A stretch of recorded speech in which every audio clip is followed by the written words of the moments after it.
A shot entered the house through the front window. It crossed the room at an angle, embedded itself in the opposite wall, and left my daughter bleeding on the hardwood floor. The report was sharp, contained, and final. Nothing followed, no voice, no footsteps. Only the quiet settling of the room, as if the incident had been concluded by its own design. The shooter had stood beside a decorative monument at the entrance of our neighborhood. The same monument maintained, inspected, and enforced under the authority of the Homeowners Association. And the same person responsible for that authority oversaw a broader institution that touched every part of my daily life. The scene, taken on its own, was an isolated failure of judgment, a boundary crossed, a rule misapplied.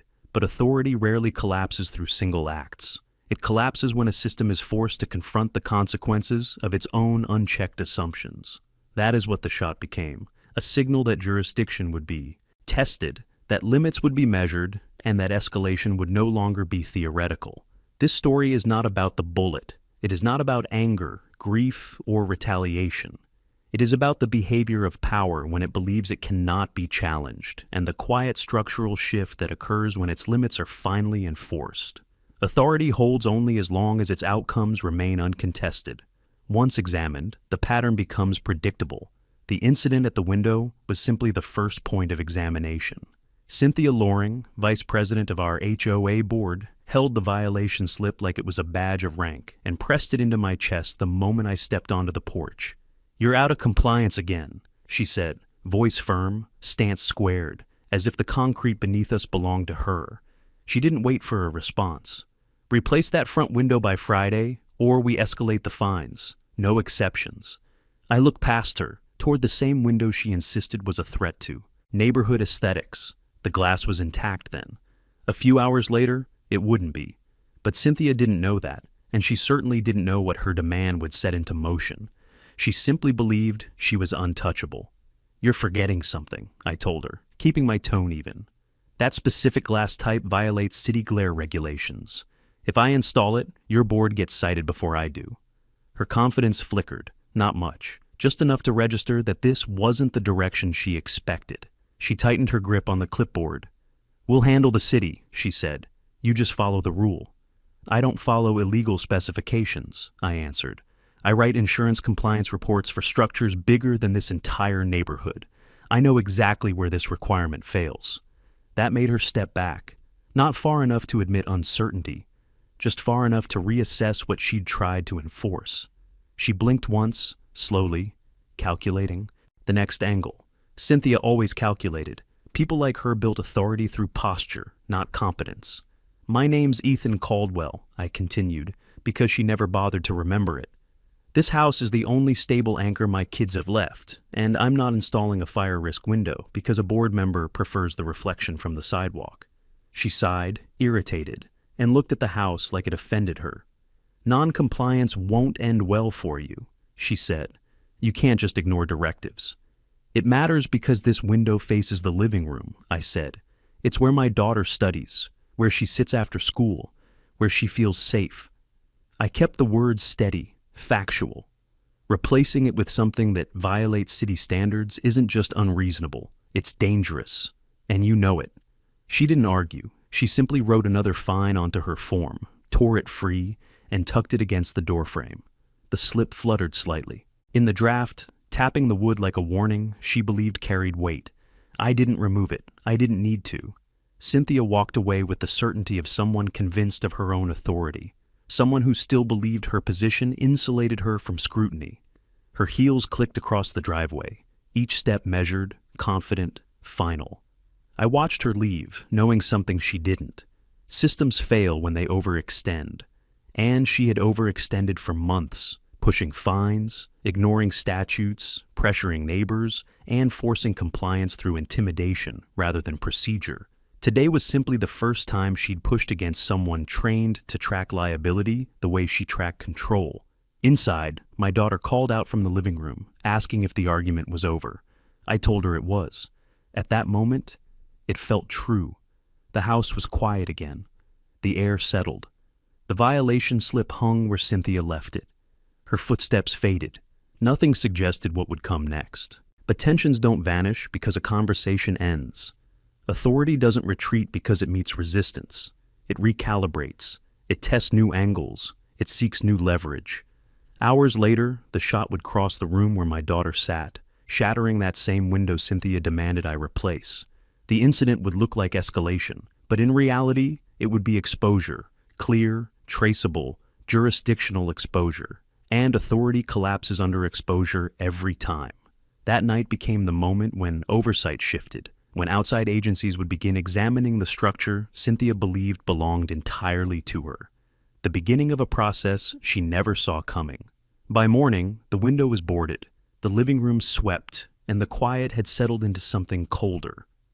I stood on the sidewalk in front of the house, looking toward the HOA monument where the shot had originated. The grass around it was trimmed perfectly, the stone polished, the flags arranged in strict alignment. Nothing suggested a weapon had been fired from that spot.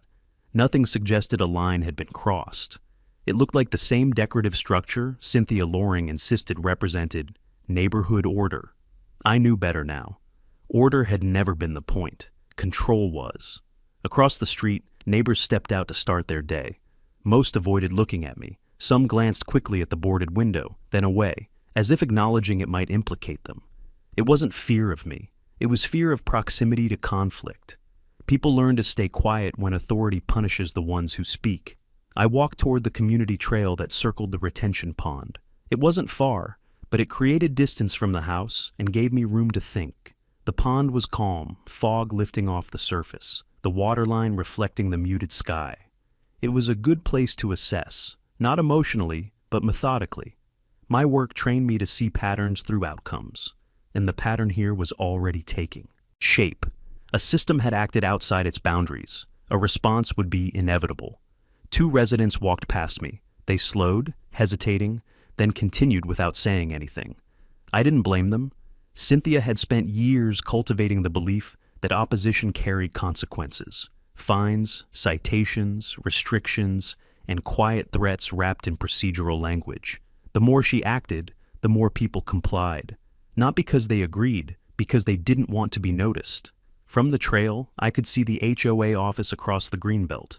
It wasn't a large building, just a converted maintenance shed with a sign mounted above the door. But it symbolized everything Cynthia tried to enforce. She wrote rules from that office. She scheduled hearings from that office. She decided who was in violation and who was up to standard. The structure wasn't intimidating, but the authority she projected from it had shaped the neighborhood for years. I walked closer, staying on this apublic path. The office door was closed, blinds drawn. A posted bulletin listed new enforcement rounds, updated compliance zones, and expected fines for non-conforming exteriors. My name was highlighted in red. The posting had gone up before the shooting, which told me something important. Escalation wasn't reactive, it was planned. Last night had been a symptom, not a departure. A maintenance worker approached from the opposite side of the building. He nodded once, cautiously. "Rough night," he said, a statement, not an invitation. "Windows already scheduled for inspection," I answered. He looked at the bulletin, then at me. "They've been pushing harder lately. People aren't sleeping well." "Because of fines?" "Because of everything," he said. Then he added, "Some of us write reports too. Not the kind you write, but enough that city inspectors pay attention." For the first time since the shot, something shifted. Quiet resistance had existed here, longer than I realized. Not loud, not confrontational, but present. And it meant Cynthia's authority wasn't as complete as she believed. The worker walked away before I could respond, leaving me with a simple confirmation. Outside agencies already had eyes on Lakeshore Ridge.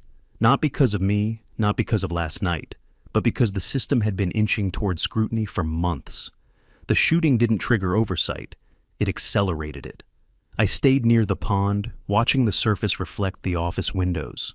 The morning light sharpened the contrast. Boarded home, monument origin, administrative expansion, all pieces forming a jurisdictional map. Authority spreads until it meets an opposing structure with legal weight. It had now met one, even if the neighborhood didn't know it yet. A pair of geese moved across the water, breaking the reflection into fragments. Behind them, the HOA office door opened. Cynthia stepped out, clipboard in hand, surveying the greenbelt like a commander inspecting terrain. She saw me on the trail, Her expression didn't change, but the pause in her posture acknowledged something had shifted, not fear, recognition. A system sensing pressure. She turned away and disappeared back inside, but the moment was enough. She had noticed the change too.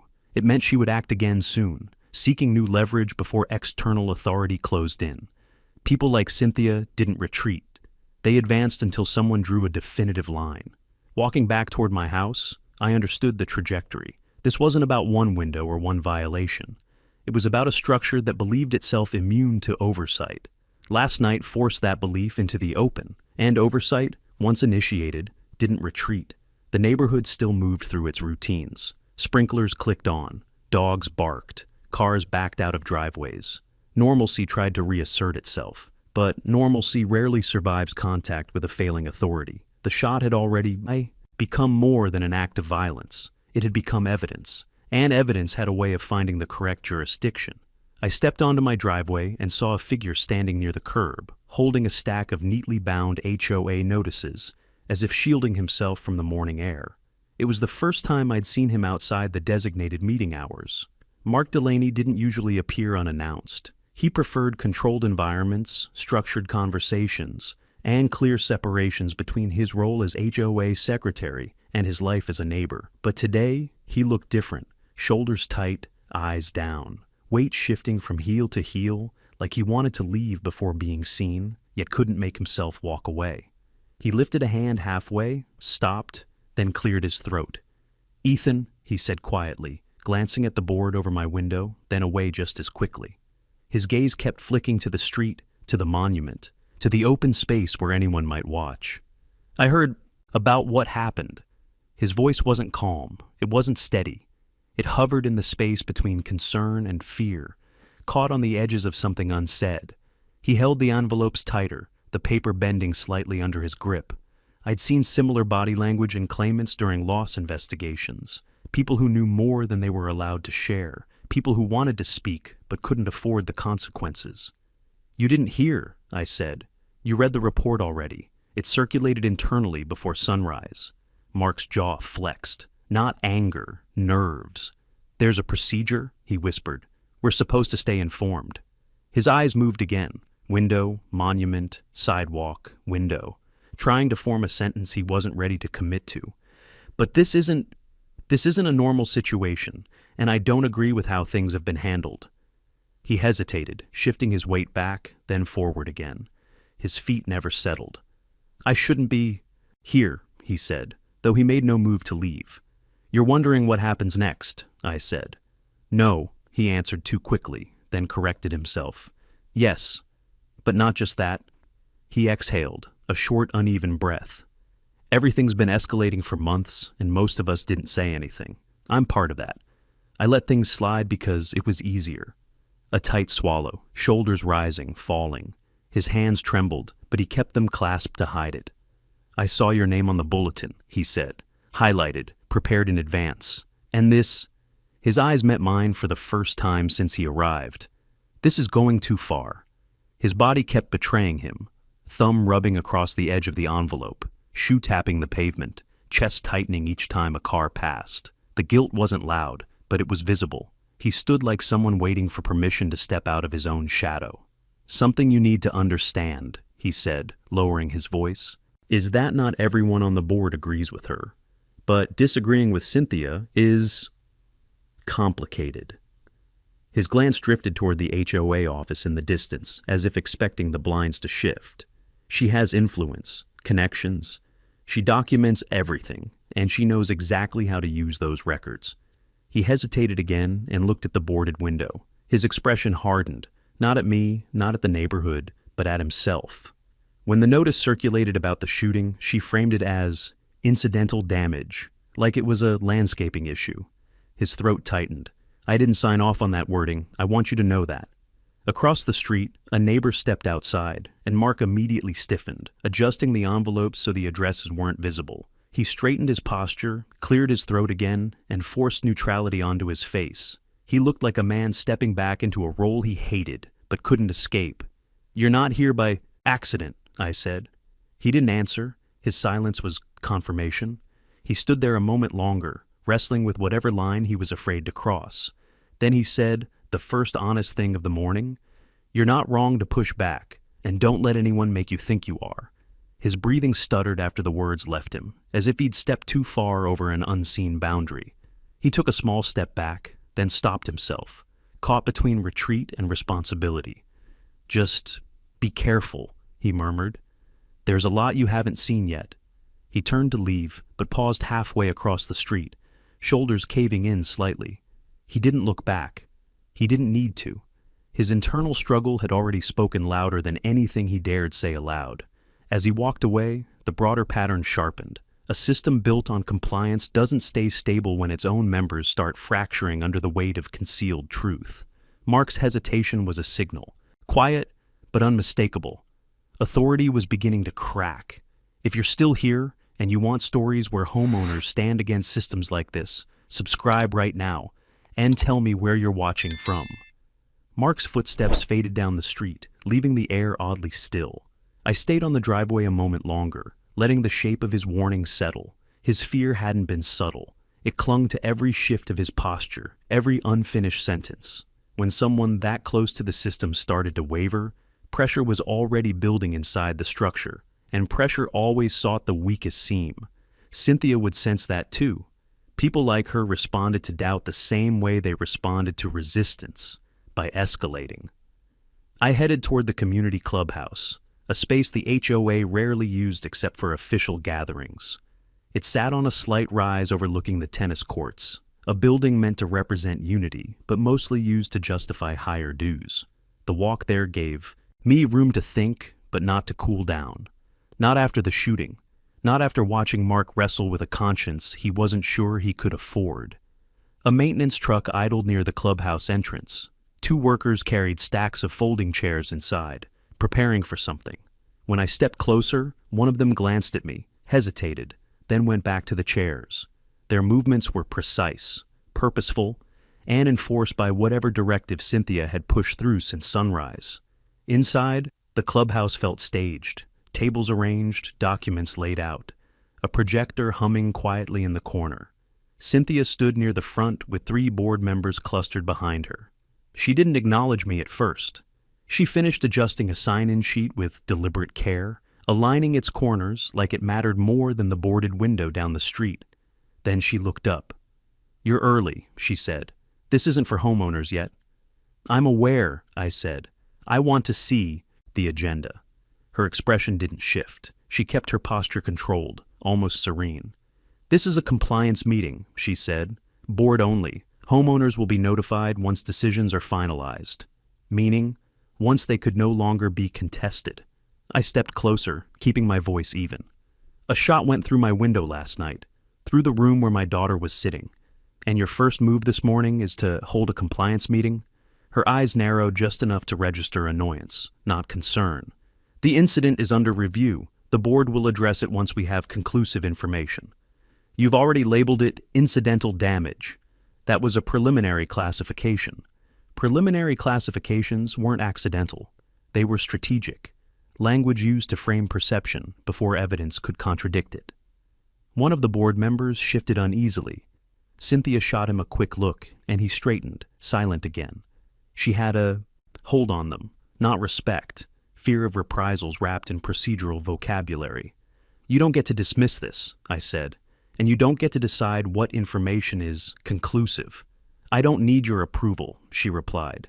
"The board has authority over safety guidelines, community standards, and external-facing compliance. This falls within our jurisdiction." A statement that revealed more than she intended. She believed the HOA had jurisdiction over a criminal act. She believed she could manage the narrative before outside agencies consolidated control. That meant she was preparing for interference, mine and anyone else's. "This shooting isn't a compliance issue," I said. "It's evidence, and it's already in the hands of people who do have jurisdiction." The faint tension at the corner of her mouth betrayed the first crack. She recovered quickly. "If you intend to create panic," she said, "I'll ask you to leave. Homeowners rely on us to maintain order, not chaos." Order, her preferred term for unilateral control. Chaos, her word for accountability. I didn't leave. I walked toward the projector table, examining the documents she'd laid out for board review. Fines, enforcement expansions. A proposal to accelerate exterior inspections on non-conforming lots. My address circled in red. The meeting wasn't about safety. It was an escalation plan. You're preparing enforcement rounds the morning after a shooting, I said. You're consolidating power, not stabilizing the community.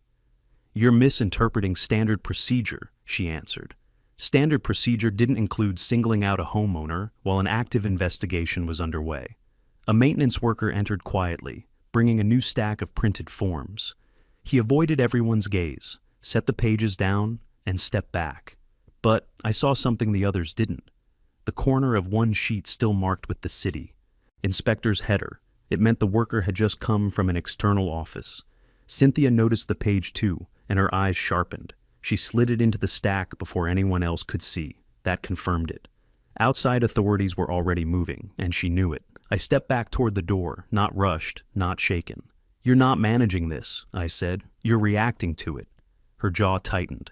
And when external oversight completes its review, I continued, your jurisdiction won't matter. I didn't wait for her response. I didn't need it.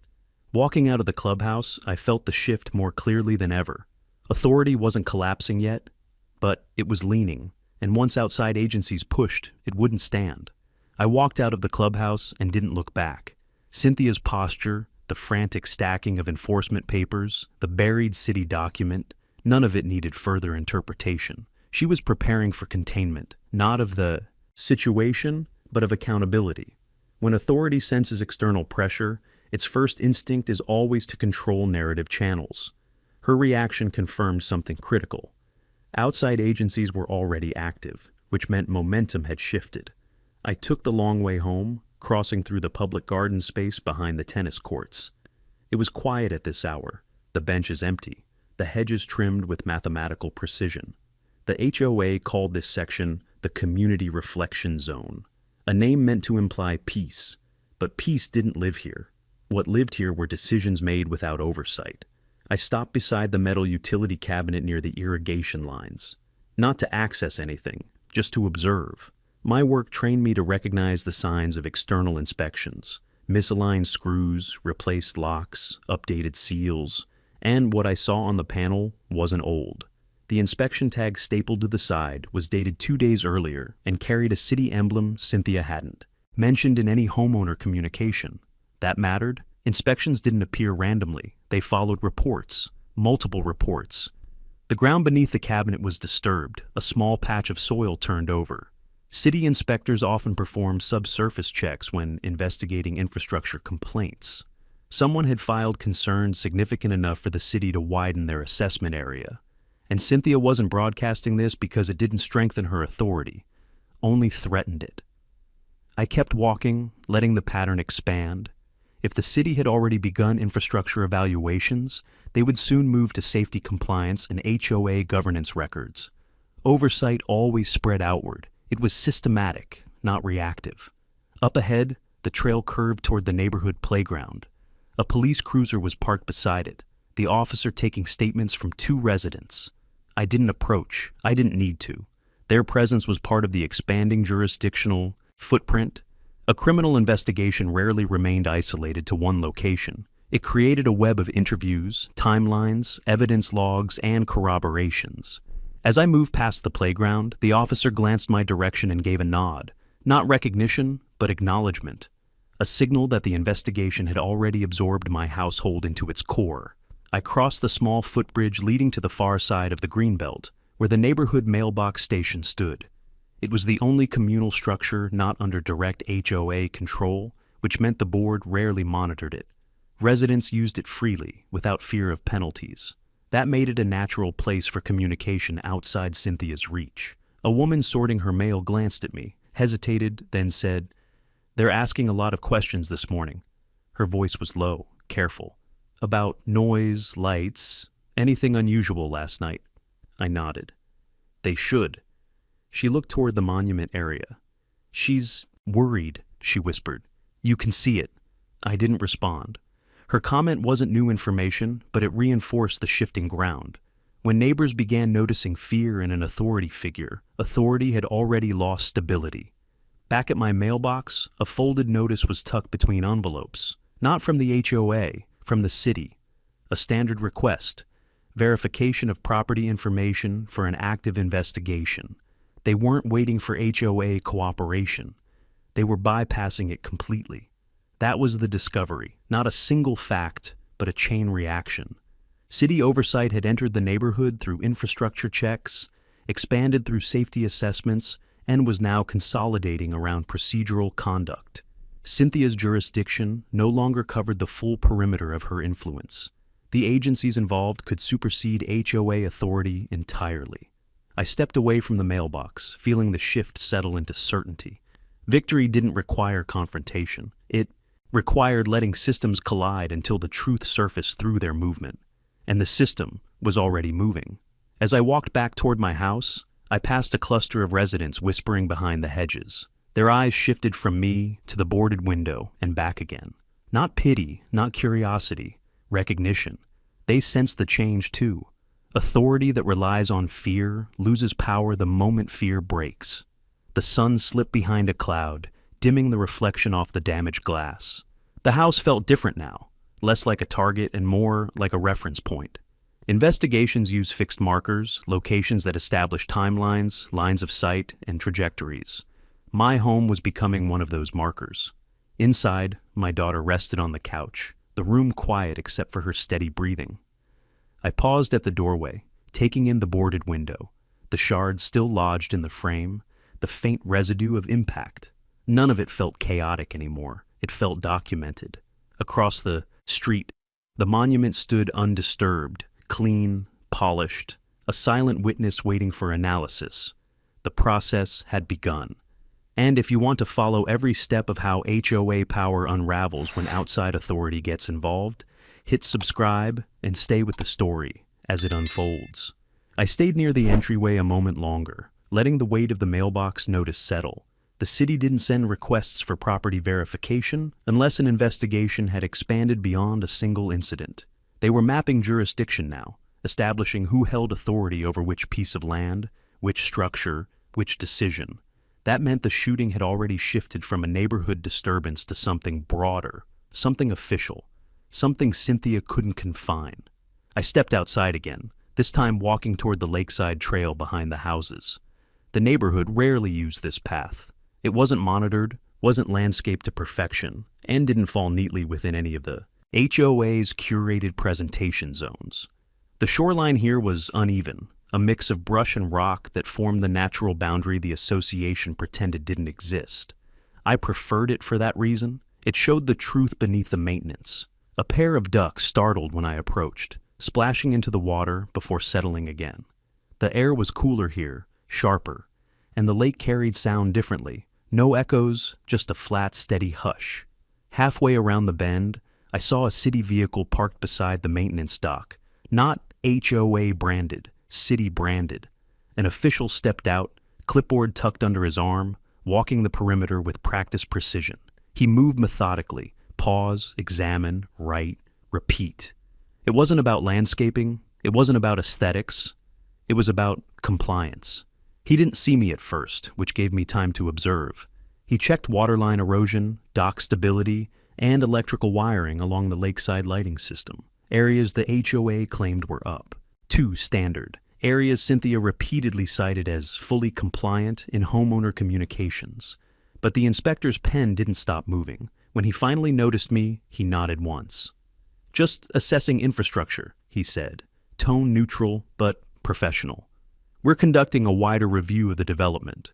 "Triggered by last night?" I asked. He didn't confirm. He didn't deny. "Triggered by a pattern," he said after a pause. "Patterns don't appear overnight." He turned back to the dock, tapping a rusted bracket with the end of his pen. The metal shifted more than it should have. He wrote something down. "What happens when your office finishes the assessment?" I asked. "We forward findings to the appropriate agencies," he replied. "Structural, legal, safety. Depends on the nature of the deficiencies." "Deficiencies," I repeated quietly. He offered a small nod, the kind that indicated the list was already growing. Then he walked farther down the shoreline, leaving me with the confirmation I didn't need spoken aloud. External oversight had officially breached the boundary. As the inspector moved out of sight, I continued along the trail, the lake glinting unevenly beside me. The events of the last 12 hours began forming a clearer structure. The shooting wasn't just an act of violence, it was the point at which separate oversight channels converged: police, city inspectors, administrative agencies. Cynthia had spent years crafting a system where she controlled perception. Now, there were eyes examining parts of the neighborhood she couldn't redact. A breeze crossed the water, carrying the faint metallic scent of lake infrastructure. I stopped near the pump station, a small concrete blockhouse the HOA rarely mentioned but relied on heavily. If the pump failed, the lake level fluctuated, erosion worsened, insurance liabilities increased. The station was one of the most regulated utilities in the development, which meant one thing: the city had clear authority over it. The lock on the station door had been replaced recently, not by the HOA. The serial tag belonged to municipal services. Authority had already shifted. I moved closer, not to touch anything, but to observe the pattern. Inspectors didn't change locks unless they intended to control access, and controlling access meant removing HOA jurisdiction from the equation. As I stepped back, thinking through the implications, my phone buzzed. A text from a number I didn't recognize. If they ask about last night, tell them exactly what you saw. Don't understate it. Don't soften it. No signature, no context. But the message was clear enough. Someone inside the system, maybe police, maybe a connected department, wanted the official record to reflect the truth before Cynthia attempted her own narrative. The lake rippled as a boat passed on the far side. The light hit the water in fractured lines. The neighborhood looked peaceful, quiet, undisturbed, but peace was a surface condition. Underneath, jurisdiction was realigning. I walked back toward the neighborhood, passing between clusters of reeds. A single crane stood at the water's edge, motionless except for the slow tilt of its head. It looked like surveillance, silent and steady, watching for movement. Everything around me communicated the same thing. Oversight had begun. The HOA's authority was no longer absolute. The system was shifting, and Cynthia couldn't stop it. What happened next wouldn't be determined by her board, or her fines, or her procedures. It would be determined by those who had legal power to decide where this investigation went. I left the shoreline trail and followed the path that wound toward the north side of the neighborhood, a quieter section where the houses backed against a line of old willows. The HOA called this area Heritage Green Space, though nothing about it was curated. The trees predated the HOA development, their roots pushing unpredictably through the soil. Cynthia disliked anything she couldn't control, so she rarely sent inspectors here. That made it one of the only places neighbors felt comfortable stopping without being monitored. I found myself walking toward the small community dog run at the far corner. My daughter used to bring our old retriever, Mason, here before his health declined. The benches still bore scratches from his leash clips. Even after he passed, she visited sometimes, saying it helped her feel connected to him. That memory hit harder than I expected. She'd been sitting in the room Mason used to nap in when the shot came through the window. Loss had a way of compounding. Past and present pain rarely stayed separate. As I approached the fence, I saw someone already inside the run, leaning against the far post, shoulders tense, back slightly hunched, hands gripping the chain link as if it anchored him to the ground. Mark Delaney. He didn't turn. When I entered, he didn't even pretend he wasn't waiting for me. His posture gave it away. Motionless, but vibrating with something unresolved. "I shouldn't be talking to you here," he said quietly, eyes fixed on the grass. "Cynthia prefers we avoid unscheduled conversations." "That sounds like her," I replied. He blew out a breath, shaky and uneven. "I didn't come to argue. I came because I can't keep carrying this." He gestured toward the corner of the run where a small plaque hung on the fence. Mason's name? The date we lost him. The HOA once threatened to remove it for being non-standard. Mark had intervened then, saying it wasn't harming aesthetics. I'd forgotten that. He swallowed hard. "You pushed back because you had to. I didn't. Not then. Not when it counted." He stepped closer, lowering his voice. "There's something you need to know.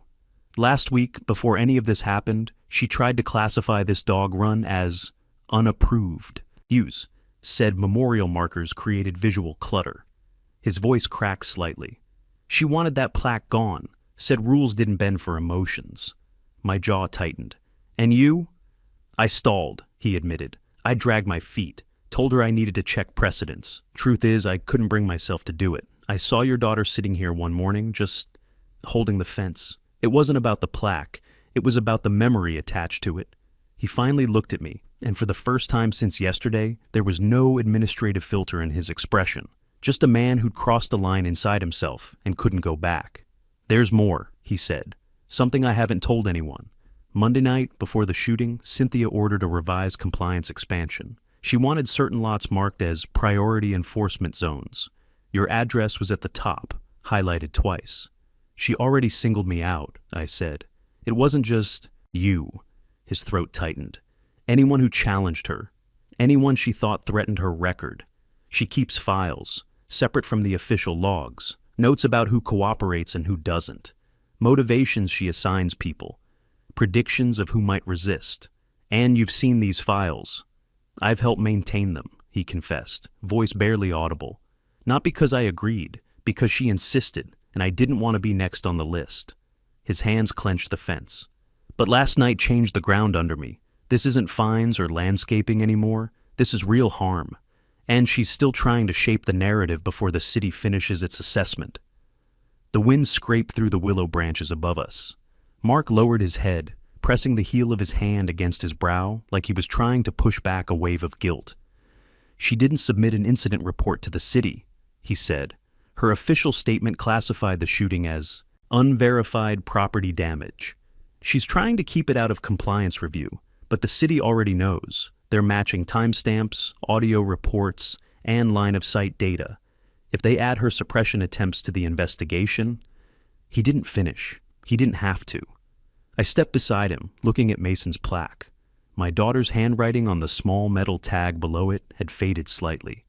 She'd put it there the day we told her he wasn't coming home. Grief and love shaped that space, and Cynthia saw it as clutter. When the agencies push, I said quietly, her jurisdiction ends. Mark nodded, shoulders trembling. I'm ready to give them everything, records, notes, internal communications. But I need you to understand something. She'll know it came from me. She already suspects, I said. Doubt makes her hunt. He closed his eyes. I'm done hiding. We stood there a moment longer, the lake wind bending the tall grass at the edge of the run. His confession wasn't loud, but it carried weight. It meant the internal structure was collapsing from within. Oversight didn't need force. It needed cooperation. And Mark had just crossed into that territory.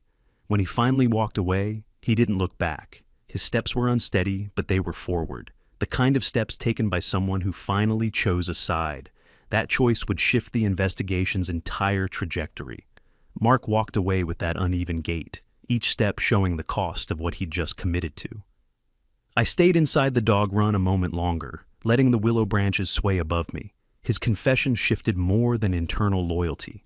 It created a bridge between what the HOA claimed to be and what outside agencies were about to uncover. With his records, notes, and knowledge of Cynthia's off-the-books files, oversight would no longer be speculative. It would be evidentiary, and once evidence aligned across jurisdictions, the system would rearrange itself around the truth. I left the run and headed toward the community maintenance yard at the far back of the neighborhood. Most residents didn't even know it existed. It was shielded by tall hedges and anchored against a small slope that dropped toward the drainage basin. The HOA used it to store landscaping equipment and seasonal decorations, and because it wasn't a public-facing structure, it operated without the usual performative cleanliness Cynthia insisted upon everywhere else. The yard was quiet when I arrived. A single metal shed stood open, and a pickup idled nearby. Inside the shed, the maintenance crew sorted equipment, blowers, trimmers, pressure washers, moving with a kind of weary efficiency that suggested they had been instructed to prepare for heavier enforcement rounds. One worker, the same man who'd hinted at city reports earlier, noticed me and closed the shed door halfway, as if shielding the contents. "You shouldn't be back. Here," he said, not unkindly. "I'm not touching anything," I said. "Just passing through." He wiped his hands on a rag, the motion slow, as though weighing something. "Things are changing," he murmured. We got notice this morning that the city's requesting access logs for all HOA-controlled structures. They want timestamps, maintenance schedules, gate entries, everything. Meaning Cynthia doesn't control the perimeter anymore, I said. Meaning, he said, lowering his voice, they think something's being hidden, and they're looking for inconsistencies. He pushed the shed door open again, revealing a clipboard hanging on a nail. Pages of inspection logs, not HOA logs, but municipal ones, hung behind it. The city had already begun auditing the infrastructure that fed into HOA operations: irrigation lines, electrical panels, water treatment checkpoints. And in every category where the HOA claimed full compliance, the inspector had marked something else, pending verification. That was the city's version of a warning label. The worker didn't remove the clipboard, didn't hand me anything, didn't violate any regulation. He simply let the shed door swing a little wider, allowing me to observe without touching. "We're not supposed to see this," he said. "But they didn't hide it well." I nodded once. "You don't need to be involved, not directly." "We already are," he replied. "Everyone is now." The engine of the pickup rumbled softly, vibrating through the gravel beneath our feet. The maintenance yard smelled of gasoline, cut grass, and the sharp tang of oil. Honest sense, uncomplicated, unlike the curated perfection of the HOA's public spaces. "Did Cynthia approve access for the inspectors?" I asked. His laugh was small, humorless. "She tried to deny it. They reminded her she doesn't outrank municipal authority. She's been scrambling ever since." That aligned perfectly with Mark's confession. Cynthia was fighting a battle across multiple fronts: narrative, jurisdiction, perception, and she was losing ground on all of them. I walked toward the chain-link gate that opened into the drainage basin. From here, I could see the entire back half of the neighborhood, the clubhouse roof, the monument beyond, and my street in the distance. The boarded window on my house looked like a break in the facade of a place desperate to appear untouched.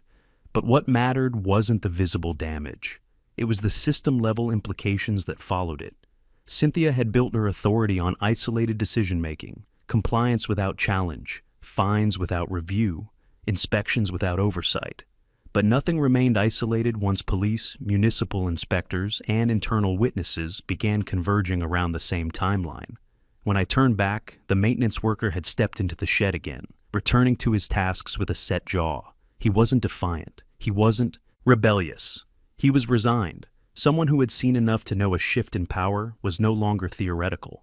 As I headed out of the yard, my phone buzzed again. This time, it wasn't a warning. It was a time-stamped confirmation from the city. "Your property verification has been logged. You will be contacted by an external authority for follow-up." External authority, not HOA, not internal review. Jurisdiction had officially widened. I paused at the top of the slope, taking in the neighborhood with a different lens. The shift wasn't emotional. It wasn't triumphant. It was procedural.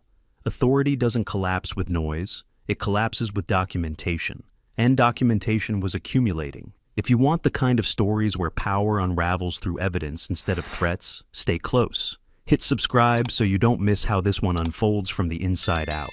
I stayed at the top of the slope a moment longer, letting the message from the city settle into something solid.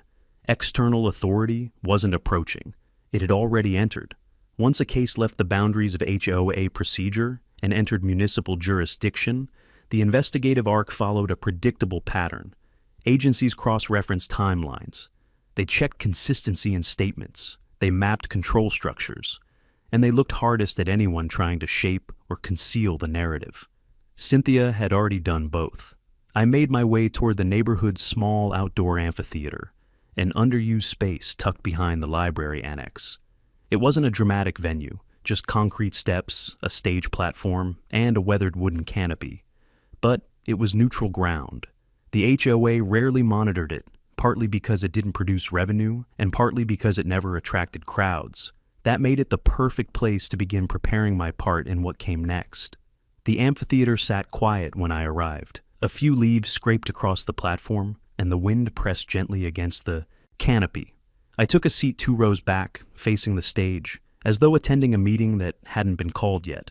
In a way, I was. Every major authority shift needed a pivot point, a moment where private understanding became public structure. That moment wasn't here yet, but it would be, and preparation mattered. I opened my phone and reviewed the timeline I'd begun assembling after the shooting.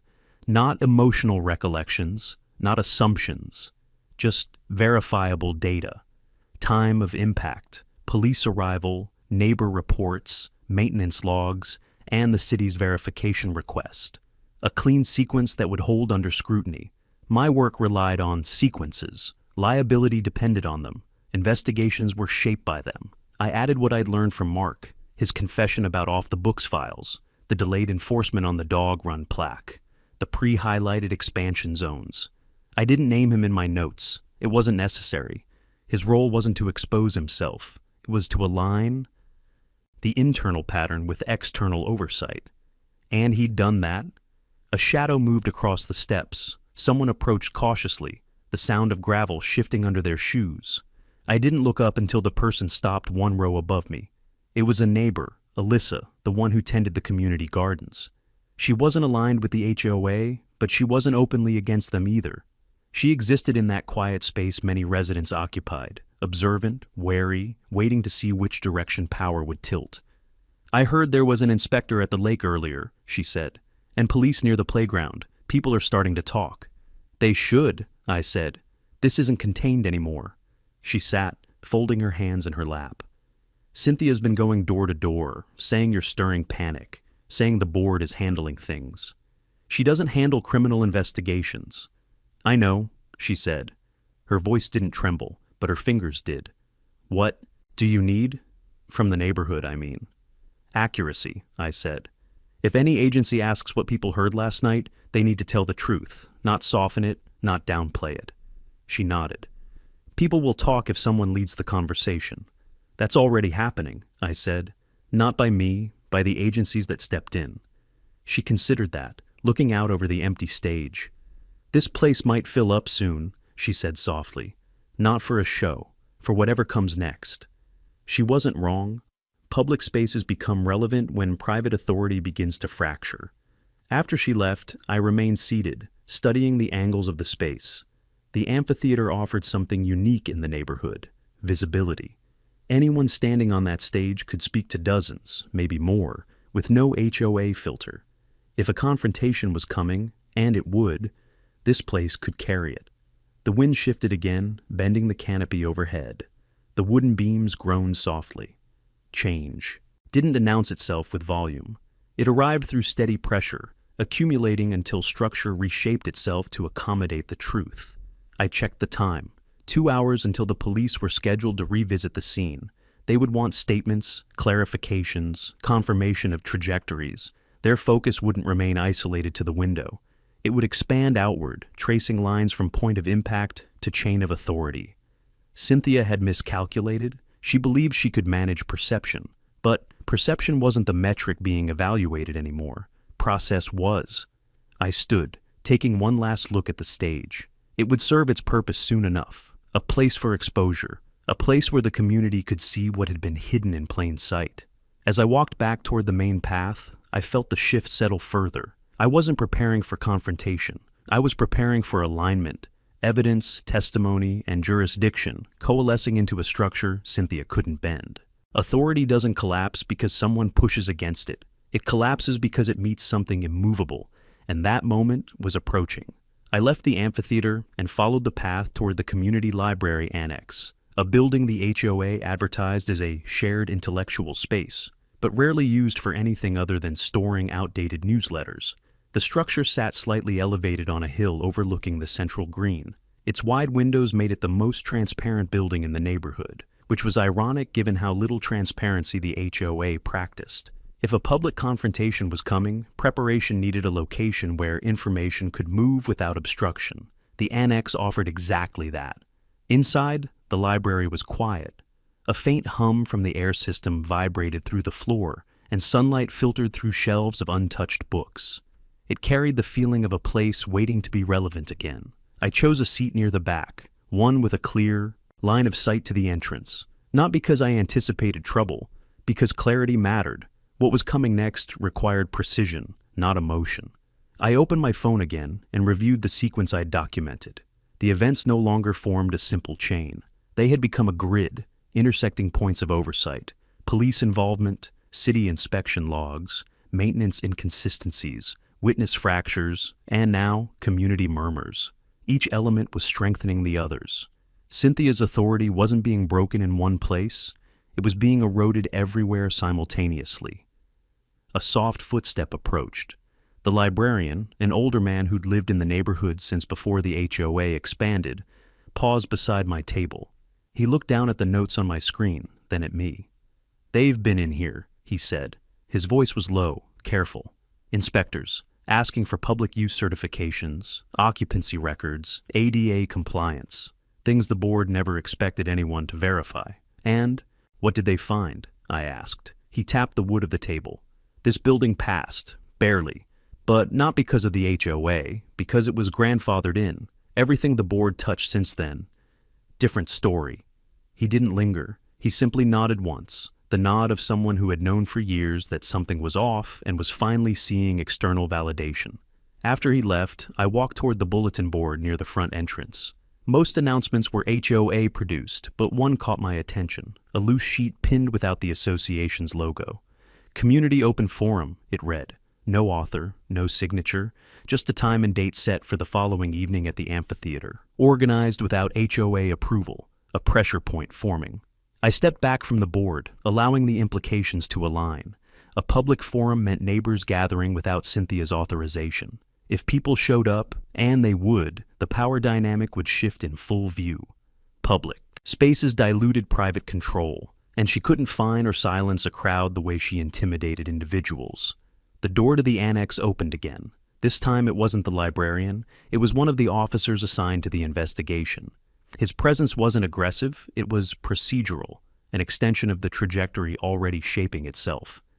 "Mr. Caldwell," he said, scanning the room briefly before approaching. "We're expanding the incident review. City inspectors flagged multiple inconsistencies in HOA-controlled infrastructure. We'll need follow-up statements from anyone affected by prior enforcement issues." The phrasing was deliberate. Affected by enforcement issues encompassed nearly the entire neighborhood. "You'll be speaking with others today?" I asked.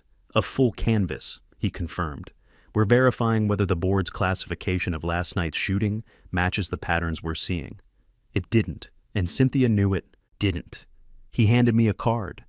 "If anything else happens, anything at all, contact us directly. Not the HOA, not security, us. Direct communication with authorities, bypassing HOA channels entirely, another jurisdictional shift." He left the annex, and the silence returned. But it wasn't the same silence as before. It carried structure now, an undercurrent of procedural movement, a system aligning itself around oversight. I stayed a few minutes longer, reviewing what the next phase required. Preparation wasn't about gathering more evidence. Agencies were already doing that. My role was to ensure the community had a place to stand when the confrontation arrived. The amphitheater would serve that purpose. The annex would serve as the staging ground. When I stepped outside, the sky had shifted to a muted gray. Weather wasn't imminent, but change was. I walked toward the green, watching as neighbors emerged onto porches, speaking quietly to one another. The rumor chain had evolved into collective awareness, and awareness is the precursor to action. As I crossed the pathway, I glanced toward the monument where the shot originated. It stood as stiff as ever, polished, deliberate, symbolic. But symbols only hold power when people believe in them. And belief was dissolving. Preparation was complete. The next step wasn't mine alone. It would belong to everyone who'd been waiting for authority to meet its limit. The sky held that same muted gray as I crossed the green, a color that didn't threaten storms but suggested inevitability. By the time I reached the amphitheater, the space was no longer empty. Neighbors gathered in loose clusters, some seated on the concrete steps, others standing near the back, speaking in low tones. The posted notice had done its job. People came because the narrative they had lived under for years was starting to fracture, and fractures invite witnesses. Cynthia stood at the foot of the stage, clipboard in hand, spine rigid. She hadn't planned this meeting. The crowd made that clear. Her posture screamed containment, not leadership. She scanned the faces, measuring who she still controlled and who she might be losing. The calculus was slipping out of her hands. I moved down the center aisle, feeling eyes shift toward me, some sympathetic, some cautious, some simply waiting. The boarded window had circulated through conversations since morning. A shot through glass isn't something a community forgets overnight. It becomes a pivot point. Cynthia lifted her chin when she saw me. "This gathering isn't sanctioned," she said, projecting her voice outward. "Any decisions made here are non-binding. If you have concerns, they should be taken through the proper channels." Her tone carried the old authority, the one that relied on residents flinching before questioning. But the air didn't shift the way it used to. People didn't turn away. They didn't lower their gaze. They stayed. I stepped forward. "Proper channels are already bypassing you." Murmurs rippled through the steps, short, sharp, surprised. Public truth has a different weight. It hits harder because it removes silence. Cynthia's jaw tightened. "You're spreading misinformation. The incident at your home has been assessed as..." "Assessed by whom?" I asked. "Because the police, the city inspectors, and the agencies reviewing your infrastructure don't seem to share your interpretation." A woman near the front raised her hand, hesitant but steady. "We saw police at the playground this morning," she said. "They weren't talking to the board, they were talking to us." Another neighbor spoke up. "And the inspector at the lake, he told us they were reviewing the HOA's records, all of them." More murmurs. Cynthia's clipboard hand tightened until her knuckles whitened. "This meeting," she said sharply, "isn't about investigations. It's about restoring order." "Order isn't the same as truth," I replied, "and order doesn't come from suppressing evidence." A man in the second row stood. "Did you or did you not classify the shooting as unverified property damage?" he asked. Cynthia's silence was its own admission. Mark appeared on the far side of the stage, shoulders stiff, eyes down. He wasn't hiding anymore. He moved toward the edge of the crowd, gripping the railing as if steadying himself. Cynthia saw him and stiffened. "Mr. Delaney, this is not the time." "It's exactly the time," he said, lifting his head. His voice cracked on the first word, but steadied on the next. "People deserve to know what's been happening." The crowd shifted, turning toward him. He swallowed. "There are files," he said. "Unofficial ones, notes on homeowners, predictions of who would push back, lists of who should be targeted for enforcement." Gasps scattered through the amphitheater, not loud, but sharp. Recognition crept through faces like a quiet wave. Cynthia's voice broke through. "Mark, stop." He didn't. "I've seen how directives were issued, how certain properties were highlighted weeks before any violations were filed, how personal conflicts were disguised as compliance measures." He looked at me then, just for a second, but it was enough. "And the night of the shooting," he continued, "the board classified it improperly. They knew it, they ignored it, and they tried to minimize the severity before the city could intervene." Silence filled the amphitheater, not heavy, but focused, an entire neighborhood collectively processing the breach of trust. A man from the back called out, "Is this true?" Cynthia straightened. "The board acted within its authority." "What authority?" another woman asked. "The city inspectors are here because you hid information. The police are here because you misreported an assault." "It wasn't." "Misreported," Cynthia snapped. "It was," Mark said quietly. "I saw the form." The crowd's attention locked on her now. For years she'd directed their compliance through fear. Fines, hearings, threats of liens. But fear collapses when exposed to witness testimony and external oversight. I stepped forward again, not to dominate the moment, but to anchor it. "This isn't about fines," I said, "or landscaping, or house paint. It's about safety. My daughter was shot. A bullet entered through a window she uses every day. And instead of treating it as a crime, the board treated it as an inconvenience." Faces shifted from anger to something deeper, steadier. Outrage shaped by understanding. Cynthia opened her mouth, but before she could speak, a uniformed officer appeared at the top of the amphitheater steps.